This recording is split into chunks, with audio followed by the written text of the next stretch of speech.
evening.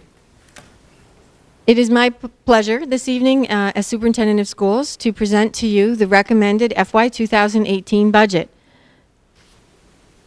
Last month, we discussed preliminary numbers, and we're anxiously awaiting more finite numbers from Governor Baker, and he did release those at the end of January, and that's allowed us to make significant progress on the FY 2018 budget. Before I present some additional information this evening, I would absolutely like to recognize Mr. Mead and his administrative team, which includes all the department chairs at Algonquin, and all of central office, Marie Allen, Leo Brem, Cheryl Levesque, Greg Martineau, for participating in this process, and as well, certainly the school committee for being supportive of our work. So we always begin, this statement grounds us in all of the work that we do, certainly in the budget preparation, and what you see before you is our statement of vision and mission, which is very much embedded in our strategic plan, Vision 2020. Each year, we begin the budget process, well, actually, as of July 1, when we're starting to expend the current year, we are also beginning to think about what that budget process will look like for the upcoming fiscal year. And we start early on in September with the school committee reviewing and revising budget priorities for the next fiscal school year. We meet with the operational budget subcommittee and the audit subcommittee a number of times throughout this process, and in fact, as recently as this past Monday, we met with the audit subcommittee and also the operational budget subcommittee. We move through each and every month, and we are here in March this evening to present the recommended budget, and very shortly we will be meeting with Northborough Appropriations and also Southborough Financial Advisory to also present the recommended budget to them as well. We're moving forward, and hopefully, and I'm sure once you see the budget this evening, you'll agree that this is a very strong budget that's both educationally sound and fiscally responsible for our students and our community. The town meeting in Northborough this year is Monday, April 24th, and a little bit of change of date. The Southborough town meeting will be held on Tuesday, April 25th. We move forward with our budget priorities that I referred to, and I'm pleased to suggest and to share with you that each of these budget priorities, as identified by the Regional School Committee, have been addressed and are present throughout the FY 2018 budget.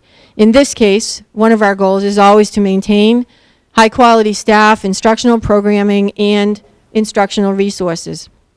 The second budget priority for the FY 2018 budget is to strive to achieve class sizes within the range of our school committee class size policy, and certainly to prepare all of our students for high-stakes testing. And at this level, the high school level, there are certainly many high-stakes tests and assessments that our students participate in. To fund the initiatives of the school improvement plan, which is tied to our strategic plan, to continue to make progress meeting our educational technology goals in the district that are also supported by our technology implementation plan, and to create and fund a short and long-term capital plan for the high school, which Mike Gorman, our facilities director, is very much involved in that process as well. We did vote a capital plan earlier this year.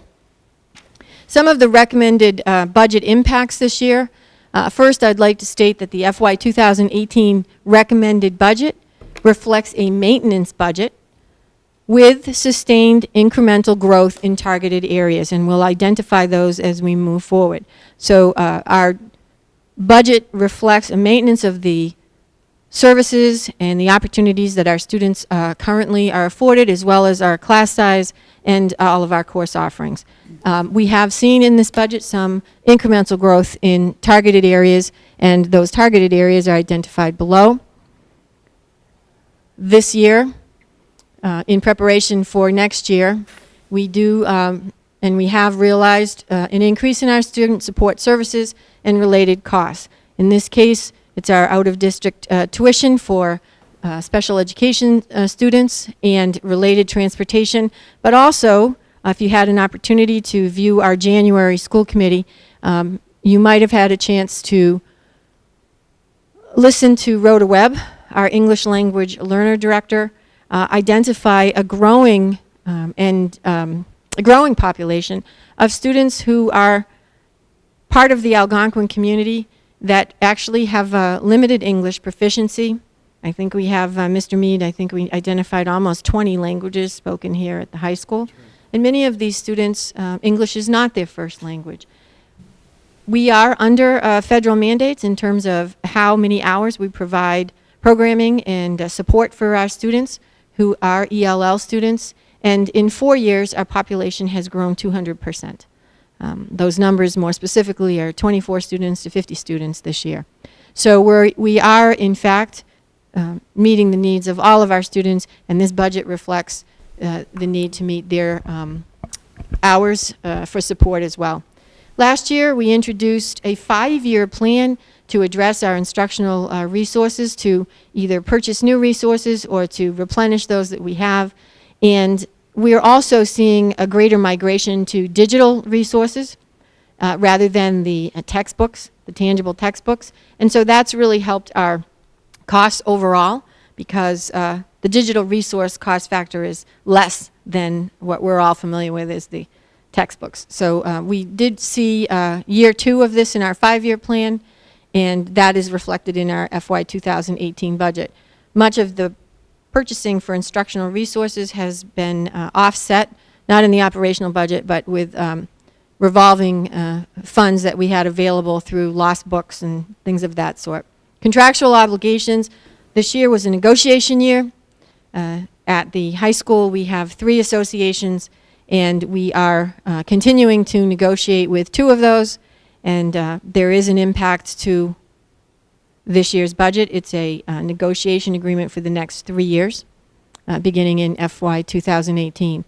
And a big factor for regional school districts are operational fixed costs.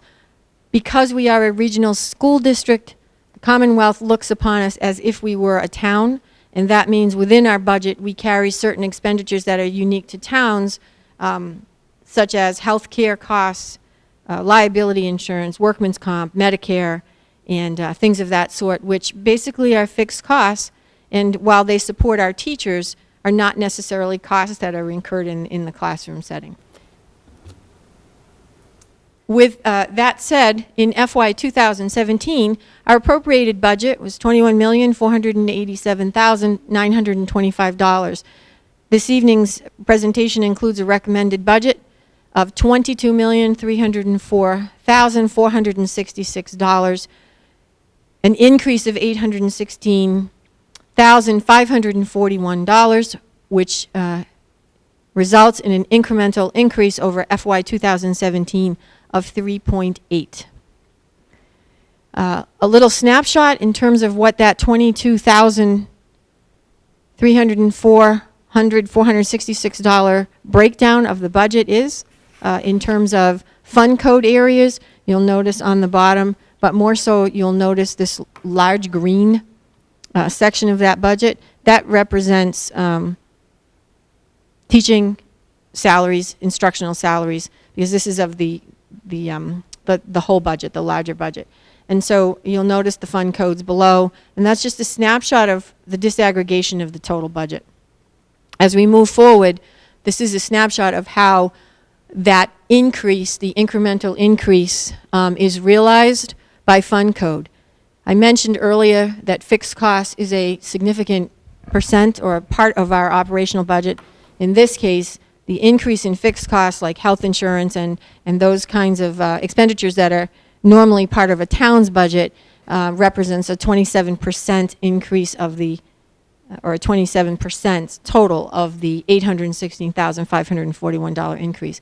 And the red is 50% of that total, which is contractual obligations. Looking at this in a different way, ordinarily we pull out the pieces of the pie, but in this case, it's 3 big pieces. And that breakdown is contractual obligations and fixed costs. All the other fund code areas that you notice here, teaching and learning, technology, tuition, transportation, teaching and learning materials, maintenance, are encapsulated in that 22.28% increase. So that is just a snapshot of the overall increase. We do have some budget offsets. We talk about impacts that may increase the cost. What we have here are some offsets that, in fact, help us reduce the cost of the budget. In this case, we are looking at an administrative reorganization, which has actually created a decrease in the total FY 2017 budget moving forward. We are expanding our student international exchange program. We did mention and celebrated this past year that we launched a relationship with an organization to expand our international student population here, but also to provide students an opportunity to become part of the Algonquin family. These students are tuitioned in, and that those funds become accessible to the regional school as part of the operational budget. The reduced budget line items, we took a look at each budget line item, and in many cases, as you look through the budget, the line item budget, you'll notice that we've reduced and or level funded a significant number of line items in the FY 2017 budget. We continue to develop in-house programs through Student Support Services, which allows us to keep our students in-house where we like them to be because they are part of our Algonquin family, but also the secondary benefit is because they're with us, we're not incurring additional out-of-district tuition costs. We are engaged in collaborative purchasing, so we do take advantage in joining our neighboring districts and finding reduced costs through that collaborative purchasing, mostly through the Assabet Valley Collaborative.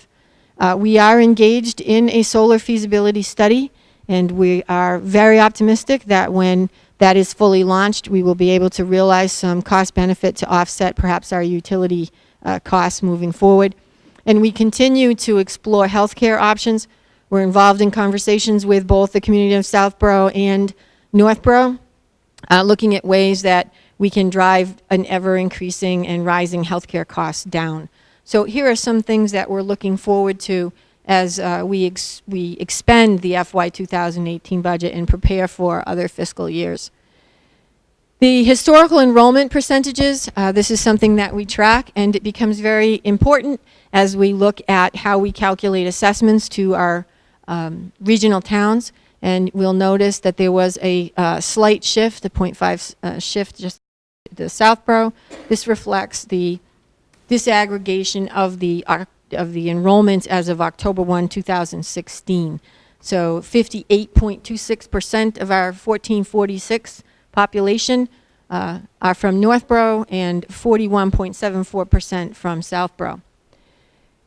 We also receive a little help from the state and occasionally from the federal government to offset the total budget cost. And this year, I mentioned earlier that we were waiting for the governor to release his Chapter 70 aids to cities and towns. There was a slight increase. I think it was $20 a student or something like that this year. I'm pretty sure that was the amount. So that is aid that comes to us from the state. We also receive regional transportation reimbursement, and that helps drive this cost factor down $674,995. There was 2 years ago a special transportation payment to regional cities and towns that was hoped to be something that we saw every year. We saw it 2 years ago and haven't seen it since. And actually this money needs to be expended in this fiscal year or in the FY 2018 budget. And that's a offset to the total budget, $204,878, and then an additional $20,000 in miscellaneous income. That is a reduction off of the total budget of $3,963,417, which means after the budget offsets, it leaves an $18,341,049 balance. From there, we look at what is the state? What does the state tell us about the expected minimum local contribution from each of our sending districts? And here you see both numbers. This is, and it does fluctuate from year to year. It's a variable that very much is needed for us to present a recommended budget from year to year, and on occasion that number changes after we vote the budget, and we make adjustments accordingly. But this year, this is the minimum local contribution for Northborough and for Southborough. So with all of that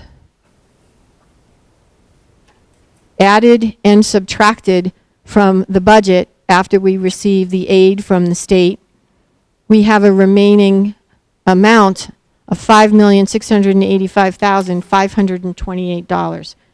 That amount then is apportioned based on the percentage of enrollment. There's there are those numbers again that we just took a look at. And we take the balance and multiply that by the amount, the percentage amount, which is reflective of the enrollment. And we apportion that by the regional school agreement and add back in the minimum local contribution. This year, we are contributing towards this budget to bring this budget down as assessment to the towns, $500,000 out of excess and deficiency, much like a town that's allowed to have a free cash account because the regional district is treated as a town. Our free cash equivalent is excess and deficiency. We appreciate our responsibility, and always in collaboration with the town, we work to bring down the cost to the citizens as much as we possibly can in this budget process. So in addition to coming in at a reasonable percent of increase given our cost factors, we have an appropriation, again taking that enrollment percentage, multiplying that by 500,000, and Northborough's portion of that is $291,300. Southborough's portion is $208,700. Subtracting that out and taking the actual monetary difference between 17 and the incremental increase in the FY 2018 budget, you'll see that the increase in dollars in the assessments are $343,218 for Northborough and $344,184 for Southborough. That effectively results in a 3.41% increase on the assessment, not the budget, and a 4.86% on the assessment for Southborough. How do those numbers compare with previous years? It's a little history. If we're trying to find a formula to calculate these, if you do find that, bring it forward. A lot of people would like to know what that is. And I say that based on just simple fluctuations. And all of that is due in part to those numbers that we wait for from the governor, those minimum local contribution numbers, and then what percent of our student population is coming from Northborough and Southborough. So in 2018, our budget is 3.8. Our enrollment is 1446 projected. Northborough's assessment on a 3.8% budget is 3.41, and Southborough's assessment is a 4.86. And that is the FY 2018 budget. And as always, we thank our communities for your continued support of public education in the communities of Northborough and Southborough here at Algonquin Regional. Thank you.